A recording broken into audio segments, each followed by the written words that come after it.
are the times you would find big people, well-dressed people driving big cars. They would come ask for sex from you. Just a young look at someone, you asked for help. Because with me it was a different story. I could reach out to cars, ask, I'm looking for a job, even just as a living maid. I can work because I don't want to be on the street. All I want is just to have a life which is going to help me achieve my dreams, because I want to go back to school. I want to finish my grade 12. I want to do something for myself. But that person will say, okay, I know what to take you. You even jump in the car happily knowing that you have found rescue, not knowing to say you have just entered into another jargon of your death. So now, I was just wondering, men, like, where is your conscience?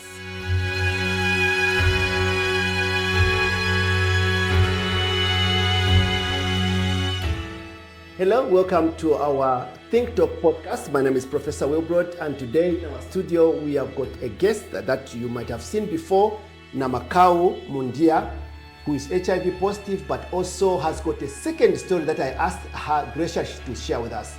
She was in the streets as a street kid for a long time, and then she got out of there, and now as we speak she's a nurse working in a very prestigious hospital, and she's an advocate representing young people and forcing the government, forcing policymakers to look at young people who have got HIV and empower them with skills and capacity. She's an ardent advocate. I'm so impressed with what she's doing. But what I asked her to do is to just share with us some stories that we rarely hear about.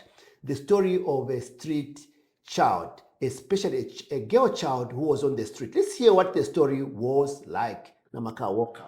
Thank you very much. Thank you so much for being so open with me. I'm very humbled. Sure, bro. So, Namakau, this story is heartbreaking, but we need to hear it. Exactly. Can you tell me how you ended up in the streets and what happened? Okay, so how I ended up in the street was the time when I lost my grandma. The pillar who understood who I was, a person who really accepted me the way I was. So after grandma died, life became so hard, such that even if you go to visit to other places, like the environment itself was not just conducive. You go to visit, they promise you start going to school, but later on, there's no school. That's how I ended up asking myself, okay, so what's next of me? Because when I wrote my grade 9 going in grade 10, I stayed for 2 years without going to school. And I was taken in by my uncle, who never took me to school. I became a living inmate for them, could do everything, would ask, when am I going back to school? No, there's no money. Not until they had to manage to look for money they had to look for my dad. Because back then I never had anything, like hearing where my dad is or where does he exist. So my uncle was the one who pushed to know where my father was until they found him. That's when they told him, so your daughter has passed, need to go to school. That's how he sent money. So when he sent money, that was now in 2010. That's when I started going to school. So when I started going to school, I later on discovered that I was pregnant. Oh. Exactly. So now, it was now that point of now asking, okay, who's the owner of the pregnancy? So, as we're not going to accept someone who is in this house with another child whom we don't know the owner of the pregnancy is. Okay, so what am I going to do? I left, they chased me. I went pregnant. I left. How old was the pregnancy? By then it was very small. That should be 2 months. Okay, I want to hear also what happened to it. Sorry, I'll ask because we're always getting history. So I want to hear more. Yes. So uncle said, we can't keep you here. You need to find your ways out. If not so, you are going to go to your father. So we went to dad. As we went to dad, they never mentioned the story of pregnancy. It was hidden from him. They just said, you're going back to your father. Your father's accepted to take you. So you're going to school. Whatever happens afterwards, you're on your own. So I went to curfew. Dad welcomed me. That was a very good gesture. Daddy's girl kind of treatment at first. It was nice. Like, for the first time, I felt love and belonging, which I never felt for the past years. Was he married at that time? Yes, he was married. And trust me, if you tell me or ask me about my stepmom, she was great. She was the best stepmom ever on earth. I never had any challenges with my stepmom. So now, the time my dad discovered that I was pregnant, that's when things changed. So I was given an option to choose. Either I abort or I go back where I came from with a pregnancy. So now I asked myself, okay, I'm just young. That was now 15. With a pregnancy, I abort. I reached out to grandma, who's now the younger sister to my biological grandma. Yeah, by then she was in Dola, but now she's in Kapiri. I called her, grandma, na mwalisha ati ninefumo, but badadzi kuno na branda ati nisale ukufumia o mbwelele ko mfumine. Then grandma was like, ngakuchura fe mwa mwishikuru wandipita foto samukuchura ngadinga ni dele tukaradya. I can't bear to lose you. So if it's not accepting you to keep that child, then just leave. That's how Dad said, okay, you have decided to leave, then I'll have nothing to do with you.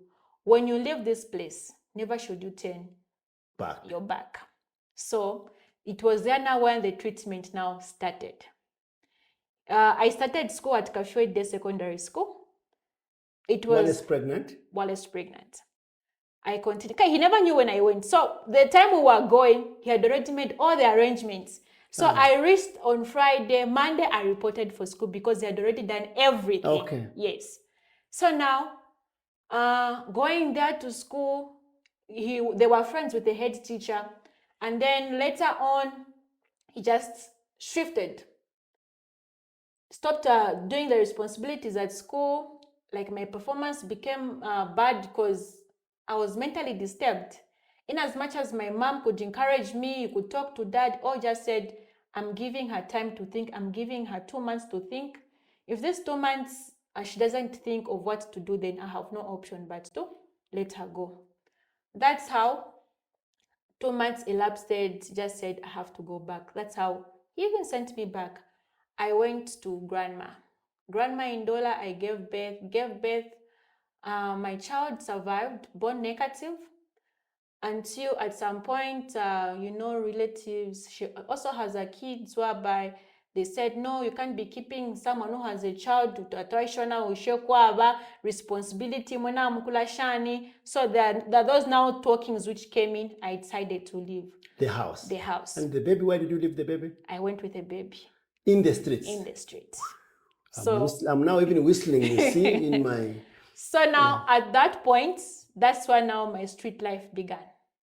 With a baby in the street. So I told myself, okay, with this child in the street, I can't manage. I stayed with my child in the street for 4 months. That's how I decided to take my child to social welfare. The process started in Kitwe, then it was finalized here in Lusaka. That's how social welfare took in my child when he was, 2 years. And then later on, when I gave my child to social welfare, I went back in the street. I once did those values of post office there. In town there. I know the life there.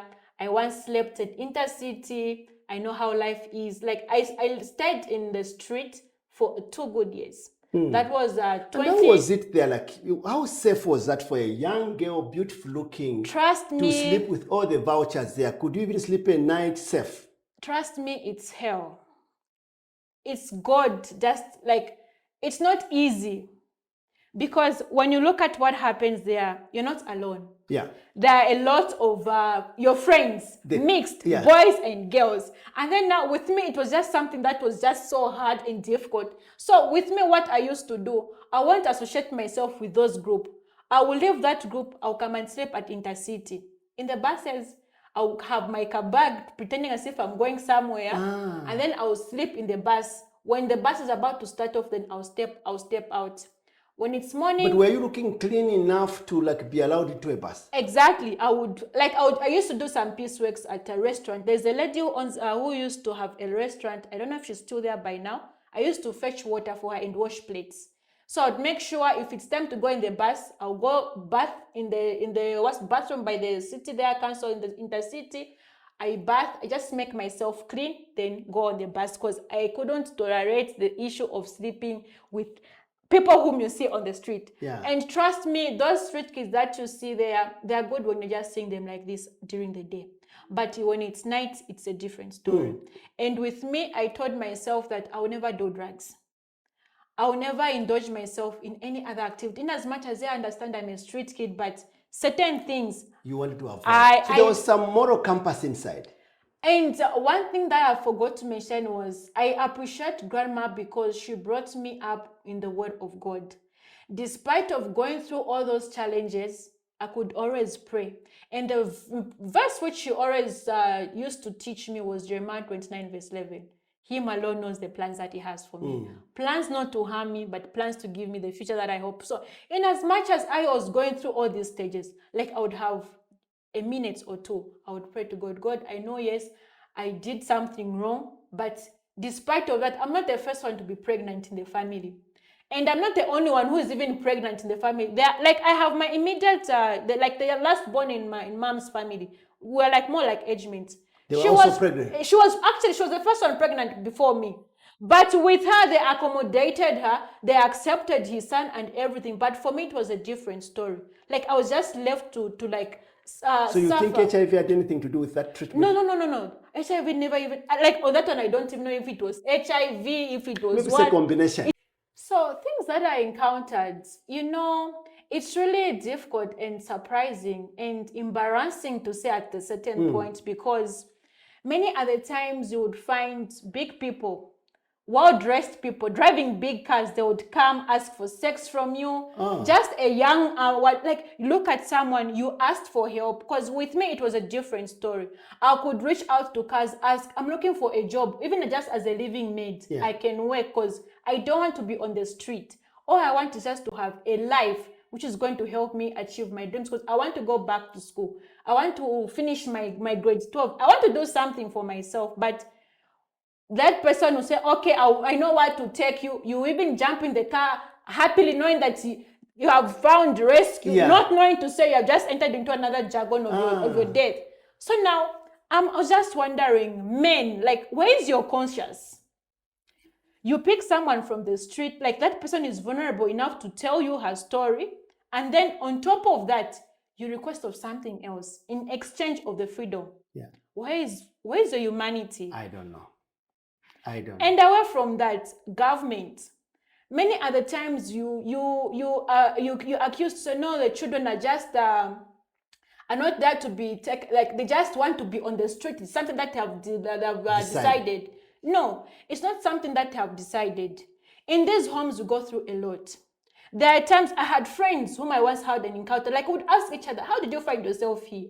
She would tell you, "I was dropped by my own father. I was dropped by my own uncle because I never had anyone to help me. I decided to leave that house just for me to have a free life." I had this other encounter. She said, "I've been pregnant. I've been a wife to my own father, such that my father has been aborting pregnancies for me. Now that I just reached to the point where I was just tired, I decided to leave." So now, also this one goes to our women who are married. Is your marriage more important than the life of a child? Is the mental well-being of a child compromised to your well-to-do marriage? So why are you bringing marriage here? What's the link there? So the link is that many other times you have a problem in your house. You tell your aunties or you tell your guardian. She will be like, "There's nothing that I can do.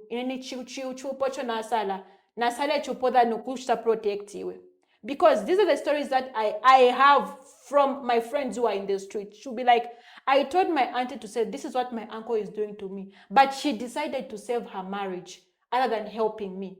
So now, where is the moral there? Where is humanity? Where there is Ubuntu that we preach about? So I'm thinking here, there are safeguards to a child. Exactly. So first of all, before a child is born, I expect that a woman and a man somewhere met. Exactly. And they've got a responsibility. Exactly. And then if they fail there should be a family around these two families that should help the child. Exactly. So if the child is going to end up in the street, it means that this defense system somehow didn't work. And then we have got another layer of government and social welfare that should come in when things are breaking down. Exactly. That also didn't work. Then now society where we are living, the children have gone down to the street. That means that safeguard also didn't work. What's your comment? So my comment is that I don't know if we have policies in Zambia which can just deal with parents who are not responsible to their children. Because what's the purpose of you bringing a child which you are failing to take care of? If you know that you're not able to take responsibility as a guardian, then why bringing some life on earth for who to trouble, for who to take the burden? Because it's a burden on its own. And then again, it's not only just for guidance, also with government. Like, yeah, I know there is social welfare. I know there are other NGOs, but it's not enough. It's really not enough. Usually they just go like they pick them once, then they say we pick them, they come back, we pick them. So now Why are they going back? They need to understand what is making them come back. It's difficult to take someone out from the street and transition like that. Trust me. How did it happen to you? Like, with me, I'm telling you. How many times did you go back? I was picked by a military personnel. And that lady, she made sure that I was just born to just to be straight. I could try. Many other times, people will be there to pick you out from the street. They'll give you everything that you want. But there'll be those street voices. They're just moving around your mind. They just want you back.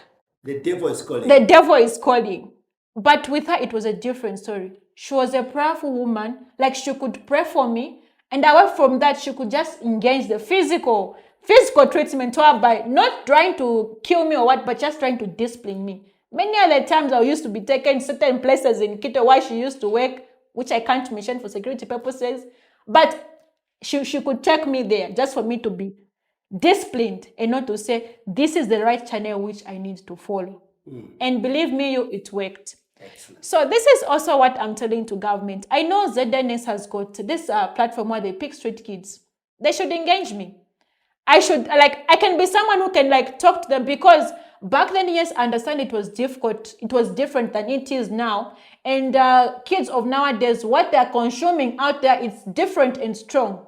So one thing they need to understand is that once they pick those kids out from the street, they need to compensate their body with what has been happening out there.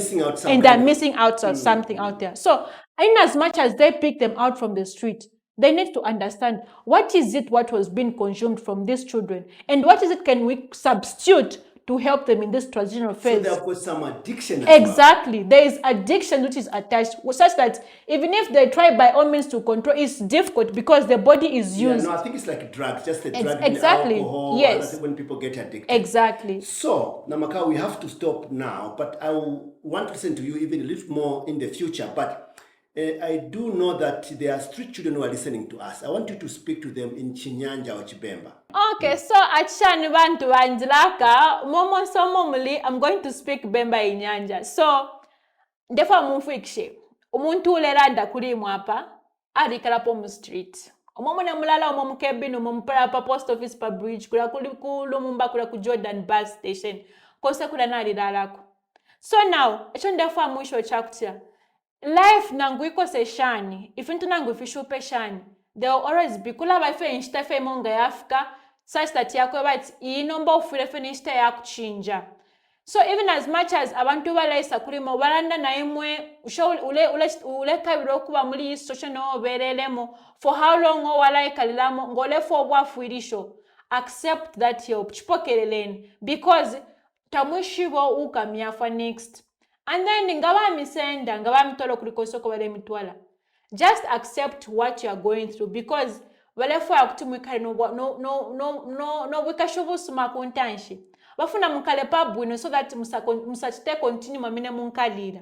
So just accept whoever comes to help you and embrace the treatment that they're treating you. Not in bad, but it has to be a genuine treatment whereby wale fo akutumushishani muchinje. Inenga chakutini pano nalikuwa tinga imwe. Nalikuwa nisho kufuma mu street umu. Nalikuwa nisho kubwekera ku school. Nalikuwa nisho okumana nespono pondi. Ichalega kutima muchite for nchinji. Muchiri abaiche. Muchiri namkwata life kutimu mwaichinja. Namkwata nshite ya kubwekera ku school. Namkwata all the time kushashani ukuchinja. So okuchinja kwamba naye wewe mwini ufuna first waikala panshi upshe mu pencil pen we pushe ushe life inde ikalapa nkaikala for how long or life yandi nkaichinja shani ngakuti umuntu uwadinga ine alipitamo mu phone de pitamo but alikwanisha okufumamo ngaine chinshala ngakuti ni ufumamo awe ukulunda pofye ukutila ili ashidi alikofida mu streets twalimu na yali amavidiyo bamuna bakwata amafumu abana muri amwine ero natumfa kuri nabashi bantu abaleo naula abana bamubira kwa bali wina no kwina bali fibone myo tukale baleo na wilapo natumfa no kufa kuri nama families ale shaba na masters ero bashi bantu yimwe kuti walala la fyo wafyala abana tawishi binoko bali fumina cyose fire nda kuri problem. I think most of it are responsible for kufyala omwana mudala ufire wa mkusho mwana so bonse bashi bantu nga wali kwata ko mwana suspect ufayo kwikalo mwana maybe ali mufite tawishi mule yumfana okufati ba wishi ba mwana maybe kamo ka John in the house you are looking but there are other Peters in the streets. Let's look for those children and let's help them. And also children make mistakes. Some of them can be pregnant and things like this, but even God forgives us. I think we should look after our children, even those that have done something wrong, in a way that can help them. For the government, actually in other countries where there is social welfare which is strong, the government is like a parent. This country has got a social welfare department, but people work so hard to try and help people, but there's no good, consistent way to help. For example, you not just pick somebody from the street, but you also add counseling, you add social support, create some system they can go back to school. This is where we are missing it. A country, this is my time, a country which is, if you want to know the country is immoral, you want to know that the country is immoral, you see what they do to their children. If they sleep with them, they leave them on the street, that country can't be in God's favor. We don't want Zambia to be